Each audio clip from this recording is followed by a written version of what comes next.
यह पार्ट मैंने पहले भी अपलोड किया था, लेकिन YouTube एल्गोरिथम ने कॉपीराइट क्लेम दे दिया था। इसलिए मैं वीडियो फिर से अपलोड कर रहा हूं, लेकिन इस बार इसे मिरर प्रतिबिंबित कर दिया है, इसलिए सब कुछ उल्टा लगेगा। आशा है कि आप बुरा नहीं मानेंगे। और ज्यादा बातें नहीं करूंगा, चलिए वीडियो शुरू करते हैं। गॉड रेल में जो कुछ भी हुआ उसकी शुरुआत लूसीफर के डोमेन से हुई थी। कुछ दिन पहले मून ने जबरदस्ती ली को एल्मर्स प्लैनेट पर फेंक दिया था, वो भी लूसीफर की परमिशन के बिना। हमें पहले से पता है कि उस दिन मून ने लूसीफर को पूरी तरह इग्नोर कर दिया था। उसकी ओपिनियन की परवाह किए बिना मून आया और जो चाहा वो किया और चला गया। पर उसे ये अंदाजा नहीं था कि उसकी ये हरकतें लूसीफर को उसकी लिमिट्स तक ले जा रही थी। जब मून वापस अपने डोमेन लौट रहा था, ड्रैगन लिंग ने उससे अर्थ के जर्नी के बारे में पूछा। मून ने एक्साइटमेंट से बताया कि उसे वो ट्रिप कितना पसंद आया, लेकिन ये भी मेंशन किया कि उसका नया बॉडी अर्थ पर काफी वीक फील कर रहा था। उसी बातचीत में मून ने अपने असिस्टेंट को एक रिकवरी मैजिक और ढूंढने का ऑर्डर दिया, ये सोचते हुए कि शायद इससे उसका बॉडी जल्दी रिकवर कर पाए। लेकिन एक छोटा प्रॉब्लम था। एल्मर और कुछ प्लैनेट्स पे मैजिक आइटम्स कॉमन थे क्योंकि वहां माना की कोई कमी नहीं थी, पर अर्थ पर ऐसा नहीं था। वहां मैजिकल ऑब्जेक्ट्स डिवाइन ब्लेसिंग्स या गॉड्स की मर्जी से ही मिलते थे, इसलिए वो बहुत रेयर होते हैं। इसी वजह से पूरी ह्यूमन हिस्ट्री में सिर्फ कुछ ही लोग ऐसे थे जो इन्हें नेचुरली यूज कर पाए, और ऐसे लोग इंसानों के लिए गॉड लाइक बन जाते थे। मून जब वापस अपने डोमेन पहुंचा तो ड्रैगन लिंग ने प्रॉमिस किया कि अगली बार जब वो गॉड रेल्म आएगा तो उसके लिए मैजिक ऑर्ब रेडी रहेगा। ड्रैगन लिंग से उतरते ही मून के असिस्टेंट ने गॉड्स की अपकमिंग मीटिंग की रिमाइंडर दी। मून ने कैजुअली अपनी पैंट में हाथ डाला और कहा कि उसने उसके लिए कुछ तैयार किया है। बार बार कंप्लेन करने की वजह से असिस्टेंट को डिसबिलीफ हुआ, लेकिन वो कोई बड़ा गिफ्ट नहीं था, बस एक छोटा सा लेटर। और हमें तो पहले से पता है कि उस लेटर में क्या लिखा था। अपना मैसेज डिलीवर करके और रिस्पॉन्सिबिलिटी पूरी करके मून सीधे उस मिनिएचर अर्थ मॉडल के पास गया और उसने अपना हाथ उसके सरफेस पर रखा, वापस ली के बॉडी में जाने के लिए। ड्रैगन लिंग, जो पहले से अनॉयड था, फिर भी उसे रोकने की कोशिश करता रहा। कम से कम मीटिंग अटेंड कर लो। पर मून ने उसकी बातों को फिर इग्नोर कर दिया और अपनी सोल वापस अर्थ भेज दी। उन्हें पता भी नहीं था कि एक छोटा सा डेमन आसमान में हवर कर रहा था, साइलेंटली ऑब्जर्व करते हुए हर एक मूव के सबसे बड़े दुश्मन को रिपोर्ट कर रहा था। सीन वापस प्रेजेंट में शिफ्ट होता है, जहां लूसीफर पूरे मैटर को एनालाइज कर रहा था। उसे बिल्कुल आइडिया नहीं था कि मूव क्या करने वाला है, लेकिन उसे इतना जरूर पता था कि उसका बॉडी इस वक्त खाली है, बिना सोल के। मूव के मीटिंग में ना आने से लूसीफर को यकीन हो गया कि वो कुछ टाइम तक गॉड रेल में नहीं रहेगा, और तभी लूसीफर को रियलाइज हुआ यही मौका है, 1000 साल में एक बार आने वाला मौका रिवेंज लेने का, और ये मौका वो किसी भी हालत में मिस नहीं कर सकता था। बिना कोई वार्निंग दिए लूसीफर ने अचानक अपनी स्पेल एक्टिवेट कर दी। जैसे ही स्पेल चली, शार्प पर्पल लाइटनिंग बोल्ट्स जो स्पीयर्स जैसे दिख रहे थे ड्रैगन लिंग के ऊपर गिरे। लेकिन ड्रैगन लिंग की सेंसेस तेज थी, वो आखिरी मोमेंट पर पीछे कूद गया और हर एक स्पीयर को अवॉइड कर गया। उसका एक्सप्रेशन जो पहले ऑकवर्ड और शर्मिंदा था, अब एकदम सीरियस और रेडी फॉर बैटल बन चुका था। उसने गुस्से में पूछा, ये सब क्या है? क्या तुम सच में मून अर्थ के गॉड के खिलाफ वॉर डिक्लेयर कर रहे हो? लूसीफर अब कॉन्फिडेंट फील कर रहा था। उसे पता था मून इंटरफियर नहीं करेगा। वो हवा में स्लोली फ्लोट करता हुआ बोला, मैं खुद मून को उसकी डिविनिटी की सीट से हटा दूंगा। और यही था उसका official declaration of war. Dragon लिंग ने बिना टाइम वेस्ट किए अपना फायरी ब्रेथ कंप्रेस किया और एक डेडली फ्लेम ब्लास्ट निकाली जो एक लेजर जैसी लूसीफर की तरफ गई। शुरुआत में लगा कि लूसीफर कॉट ऑफ गार्ड हो गया, लेकिन उसने बड़े आराम से उसे डॉज कर लिया। सरप्राइजिंगली वो फ्लेम डिसिपेट नहीं हुई, वो स्पिन करती हुई गॉड्स प्लैनेट लाइक रेल्म के दूसरी साइड जाकर ब्लास्ट हो गई। एक्सप्लोजन इतना इंटेंस था कि आर्चर गॉड को जल्दी से एक मैजिकल शील्ड बनाना पड़ा, पहले खुद को बचाने के लिए और फिर बाकी गॉड्स को। बाकी गॉड्स घबरा गए, पर लूसीफर ने 1 इंच भी मूव नहीं किया। ना वो डरा, ना भागा, ना शील्ड बनाया। फ्लेम्स और शॉक वेव्स न्यूक्लियर ब्लास्ट की तरह चारों तरफ फैल गई, पर कोई डैमेज नहीं हुआ। ड्रैगन लिंग को समझ आ गया कि उसका first deadly move completely useless था। अब उसने अपना अल्टीमेट मूव एक्टिवेट किया, पॉलीमॉर्फ रिलीज। उसके पूरे बॉडी का रूप बदलने लगा। वाइल्ड रेड लाइटनिंग उसके चारों ओर क्रैकल करने लगी और एक इंटेंस ऑरा ने उसे घेर लिया, ये दिखाने के लिए कि वो अपने मास्टर की प्रोटेक्शन को लेकर कितना सीरियस है। लेकिन लूसीफर अभी भी अनअफेक्टेड था, बल्कि उसने स्मर्क किया और बोला, तुझसे तो मैं मून को उसकी डिविनिटी की सीट से हटा दूंगा। फिर मून की बारी है, उस सजा के लिए जो उसने मुझे दी थी। ड्रैगन ने साफ कर दिया, वो अपने मास्टर को बचाने के लिए कुछ भी करेगा। लेकिन चीजें उसके हिसाब से नहीं चली। मून का रॉयल असिस्टेंट यानी वही ड्रैगन लिंग लूसीफर से बुरी तरह हार गया। वो उसकी लाइफ टैक्सिडर्मी स्पेल में फंस गया, ना हिल सका, ना कुछ कर सका। उसका पूरा बॉडी बैडली इंजर्ड था। आर्चर गॉड ने एक लंबी सांस ली और कैजुअली कह दिया, अब ये जगह प्रॉपर गॉडली मीटिंग के लिए ठीक नहीं रही, और वहां से चला गया। बाकी सब गॉड्स वही खड़े थे। लूसीफर और ड्रैगन लिंक इस भयानक फाइट को देखकर सब डर से जड़ हो गए थे। कोई हिल भी नहीं रहा था। हेल्प करना तो बहुत दूर की बात थी।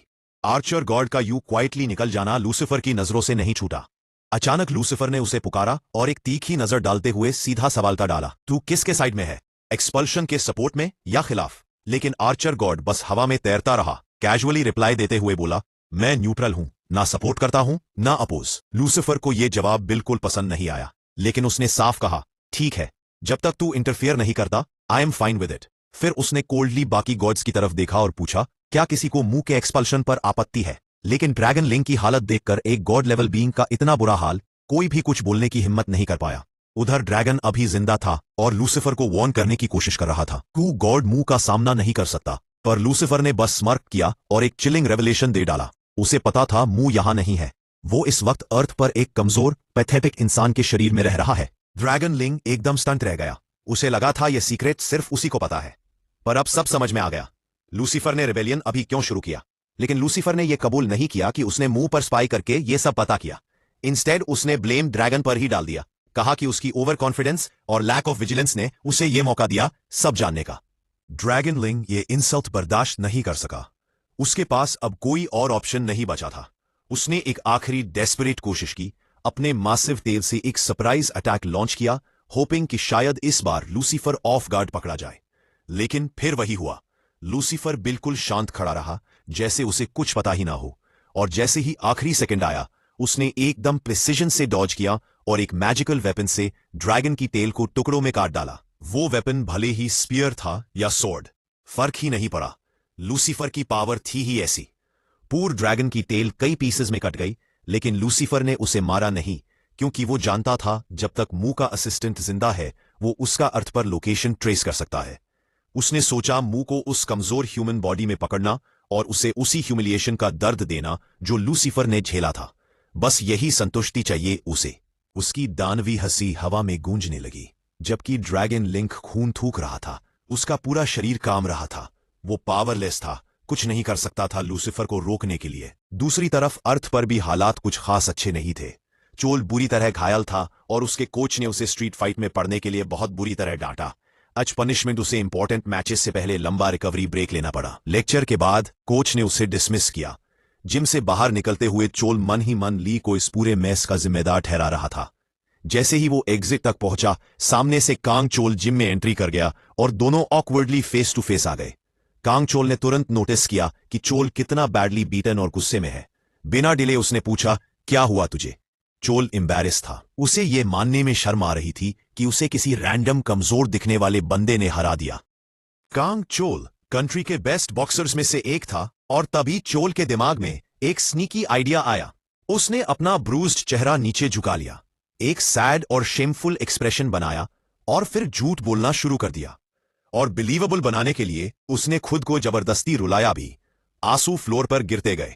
उसने स्टोरी सुनाई कि वो अपने भाई की मदद करने गया था जो बुली हो रहा था, और बदले में बुलीज ने उसे मिलकर बेरहमी से पीट दिया।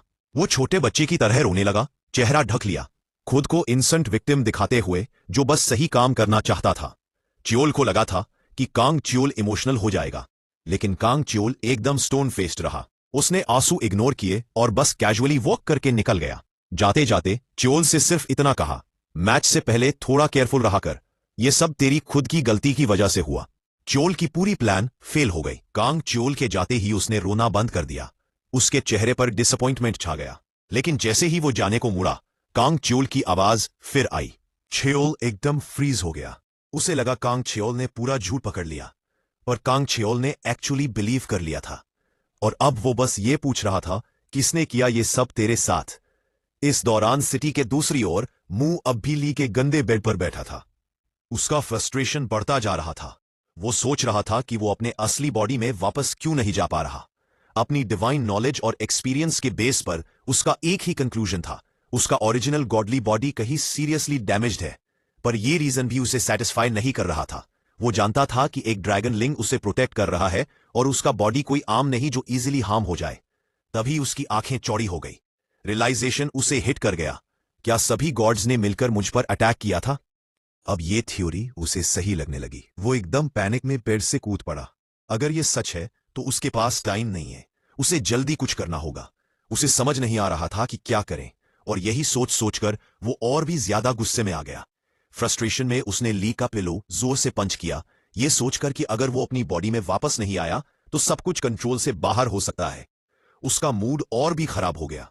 उसे ये सोचकर बर्दाश्त नहीं हो रहा था कि वो गॉड्स जो कभी उसे वन ऑन वन फेस करने की हिम्मत नहीं रखते थे, अब उसकी इस हालत का फायदा उठा रहे हैं। अपने गुस्से को रोक नहीं पाया और मुंह ने बार बार बेड और पिलो को पंच करना शुरू कर दिया। उसके दिमाग में एक ही विश घूम रही थी, बस एक चांस मिल जाए सारे कावर्ड गॉड्स को उनकी औकात दिखाने का। अगर उसे वो मौका मिला तो उसने कसम खाई थी उन सबको स्टू बनाकर खा जाएगा। कुछ देर बाद जब वो थक गया तो उसने पंचिंग बंद की। अब उसे लगा कि चिल होकर सोच लेना ही बेहतर है। उसने खुद को रिमाइंड कराया, ड्रैगन लिंग जो मेरा प्रोटेक्टर है वो कोई ऐसा वैसा नहीं जो इतनी आसानी से गिर जाए, भले ही सारे गॉड्स एक साथ आ जाए। ये थॉट थोड़ा कॉल्मिंग था। मुने सोचा अगर अभी मैं अपने ओरिजिनल बॉडी के लिए कुछ नहीं कर सकता तो कम से कम इस बॉडी को स्ट्रांग बना लेता हूं, इससे मेरी सर्वाइवल चांसेस बढ़ेंगी। ये सोचकर वो वापस ट्रेनिंग एरिया की तरफ गया। इस बार वो पूरी एनर्जी से खुद को ट्रेन कर रहा था, आर्म मसल्स को इग्नोर करते हुए बाकियों पर फोकस करते हुए। जब उसने पहली बार अपने एब्डोमिनल मसल्स ट्रेन किए तो ऐसा लग रहा था जैसे वो दर्द में चिल्ला रहे हों, लेकिन स्ट्रेंजली यही पेन ट्रेनिंग को और मजेदार बना रहा था। वो पुल अप्स कर रहा था और जितना ज्यादा दर्द होता उतना ही ज्यादा हंसता था। उसकी क्रेजी हंसी पूरे हॉल में गूंज रही थी, लेकिन उसकी ये ऑब्नॉक्शियस लाफ्टर सुनकर बाकी लोग उसे कोई साइको या वियर्डो समझने लगे थे। उसी इंटेंस ट्रेनिंग के बीच किसी ने अचानक उसका नाम पुकारा। उस अनएक्सपेक्टेड आवाज से मुंह का ध्यान भटका और वो सीधा जमीन पर गिर गया, जोरदार धड़ाम के साथ। जो उसे पुकार रही थी वो और कोई नहीं बल्कि वही लड़की थी, ली की क्लास प्रेसिडेंट। वो क्लियरली अनॉयड थी, लेकिन मुंह की लाउड हंसी से नहीं, बल्कि इसीलिए कि ली कई दिनों से स्कूल नहीं आया था। सीन अवॉइड करने के लिए दोनों किसी क्वाइट जगह पर बैठने का डिसाइड करते हैं। एक कोने में बेंच मिलती है और वहां कॉन्वर्सेशन शुरू होती है। मुंह कैजुअली बोलता है, स्कूल क्यों जाना, वहां तो बॉडी ट्रेन करने का कोई चांस ही नहीं मिलता। लड़की ने और पूछा, तू हमेशा ट्रेन क्यों करता रहता है? मुंह ने शोल्डर्स श्रग करते हुए सिंपल जवाब दिया, स्ट्रॉन्गर बनना है बस। क्लास प्रेसिडेंट ने सिर थोड़ा झुकाया और पूछा, स्ट्रॉन्गर क्यों बनना है? मुंह ने ग्रीन करते हुए कहा, ताकि फाइट्स में जीत सकूं और बड़े अपोनेंट्स को फेस कर सकूं। फिलहाल मेरी बॉडी बहुत वीक है, इसलिए सब कुछ हार्डर लगता है। इसके बाद मुंह एक एक्साइटेड रैंट में चला गया। बिना सांस लिए वो अपनी ट्रेनिंग और फाइटिंग की फिलॉसफी समझाने लगा। घंटों तक बोलता रहा और लड़की को बस उसकी नॉन स्टॉप नॉनसेंस सुननी पड़ी। जब सूरज ढलने लगा तब तक वो उसे स्कूल लौटने के लिए मना नहीं पाई थी, लेकिन तभी उसके दिमाग में एक आइडिया क्लिक कर गया। कैजुअली, जैसे कोई बड़ी बात ना हो, उसने कहा, इतनी मेहनत से ट्रेनिंग करने का क्या फायदा जब लड़ने के लिए कोई हो ही नहीं? उसकी बात सुनकर मुंह एकदम चौंक गया। लड़की खड़ी हुई और जाते जाते बोली, स्कूल आ, लोगों से मिल और कॉन्फ्लिक्ट शुरू कर, फिर तुझे लड़ने के लिए बहुत लोग मिल जाएंगे। इतना कहकर वो चली गई और मुंह वहीं बैठा सोचने लगा। उसके रीजनिंग ने मुंह को थोड़ा इंप्रेस कर दिया। सच में उसने उन बुलीज के साथ जो किया, उसके बाद अब वो कभी उसके पास नहीं आएंगे और उनके बिना उसे कोई स्ट्रॉन्गर अपोनेंट ढूंढना पड़ेगा। पहली बार मुंह ने सीरियसली स्कूल जाने के बारे में सोचा। तभी जैसे ही वो सोच ही रहा था, एक शैडोई फिगर उसके पीछे आया और पूछा, क्या तुम लियो हो? वो आदमी मास्क पहने था और उसके हाथ में एक वेपन था। मुंह ने जवाब देना जरूरी नहीं समझा। वो ऑलरेडी समझ गया था कि ये क्या है। उसका शॉक्ड एक्सप्रेशन तुरंत रिलैक्स में बदल गया। सब कुछ उससे भी आसान हो रहा था जितना उसने सोचा था। अब उसे नेक्स्ट अपोनेंट ढूंढने की भी जरूरत नहीं थी, वो खुद ही आ गया था। एक हल्की सी स्मर्क के साथ मुंह ने अपना सिर घुमाया, खुद को उस इनएविटेबल फर्स्ट स्ट्राइक और फाइट के लिए रेडी किया। ये ऑब्वियस था कि मास्क लड़का कोई और नहीं बल्कि कैंगशुअल था। अगर वीडियो पसंद आया हो तो एक लाइक जरूर कर देना। कमेंट करके बताओ कि आपको सबसे इंटरेस्टिंग पार्ट कौन सा लगा। और हाँ, अगर अभी तक चैनल को सब्सक्राइब नहीं किया है तो जल्दी से कर लो। बेल आइकॉन को भी प्रेस कर देना ताकि कोई भी अपडेट मिस ना हो। मिलते हैं अगले वीडियो में, तब तक के लिए टेक केयर और कीप स्माइलिंग।